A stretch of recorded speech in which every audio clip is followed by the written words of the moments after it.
От паводка в Амгинском районе пострадали и территории промышленных предприятий. Речь идет о нефтебазе «Саханефтегазсбыт». Объект претерпел самое масштабное затопление со дня своих создания. Всех жителей и работников нефтебазы и профкомбината вовремя эвакуировали. В данное время идут восстановительные работы. Сообщается, что разлива нефтепродуктов из-за ЧП не допущено.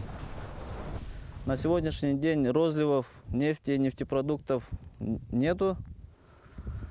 Пятно, которое было обнаружено у нашего гаража, ввиду того, что нефтебаза стоит на самом высоком месте в районе затопления, с гаражей частных, дворов, территорий, весь мусор собрало именно в этом участке, получается.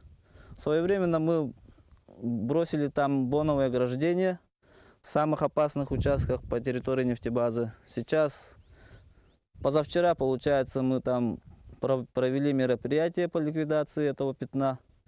Сорбентом посыпали. И сегодня будем собирать это все.